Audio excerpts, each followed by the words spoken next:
الحمد لله رب العالمين، رب السماوات ورب الأرض، رب العرش العظيم، وأشهد أن لا إله إلا الله وحده لا شريك له، وأشهد أن محمدا عبده ورسوله. اللهم صل على محمد وعلى آل محمد كما صليت على إبراهيم وعلى آل إبراهيم إنك حميد مجيد.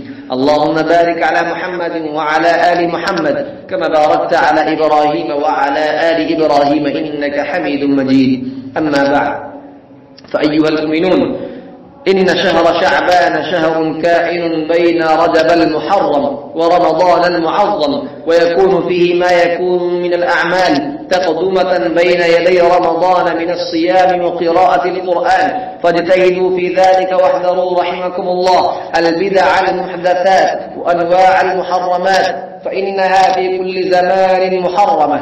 فإن الله سبحانه وتعالى بعث إلينا محمدا صلى الله عليه وسلم وأمرنا بطاعته واتباعه، وامتحن سبحانه محبتنا له باتباع نبيه صلى الله عليه وسلم، فقال تعالى: قل إن كنتم تحبون الله فاتبعوني يحببكم الله. وما زين شيء بمثل الاتباع وما شين شيء بمثل الابتداع. فاحذروا رحمكم الله من أنواع البدع المحدثة في شعبان، واحذروا أيضا من المحرمات، فإن المحرمات في شعبان تثقل الروح حتى إذا وفدت على رمضان وفدت كليلة ضعيفة. فهذا من جنس أنواع الرياضات التي تروض بها النفوس والأرواح، فإذا ريضت النفس بالطاعات قويت على ما بعدها، وإذا سيمت بأنواع المحرمات وردت على موسم الطاعات ضعيفة كليلة. فاحذروا رحمكم الله ذنوبكم في شعبان، فإنها تضعفكم عن الطاعات في رمضان. فإذا كان الصيام وقراءة القرآن في شعبان للتقوي على طاعات رمضان، فإن مواقعة المحرمات فيه تضعف قوة قلوبكم وأرواحكم عن أنواع الطاعات في رمضان. فمن استعد لرمضان بالطاعة أعين على ما فيه منها، ومن قدم بين يدي رمضان أنواع المعاصي والمحرمات فإنه يضع على قلبه وروحه أثقالا تحول بينه وبين الطاعات في رمضان.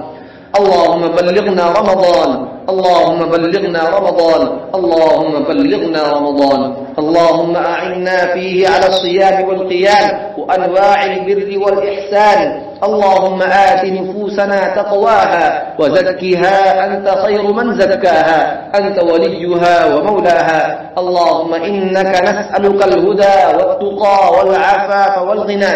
اللهم فرج كرب المكروبين ونفس هموم المهمومين، وقض الدين عن المدينين، واشف مرضنا ومرضانا ومرضى المسلمين. اللهم وفق ولي أمرنا بتوفيقك وأيده بتأييدك، وارزقه البطانة الصالحة الناصحة وجنبه البطانة الفاجرة الغاشة. عباد الله رحمكم الله، إن الله يأمر بالعدل والإحسان وإيتاء ذي القربى وينهى عن الفحشاء والمنكر والبغي، يعظكم لعلكم تذكرون. اذكروا الله العلي العظيم يذكركم، وادعوه يستجب لكم، ولذكر الله أكبر، والله يعلم ما تصنعون.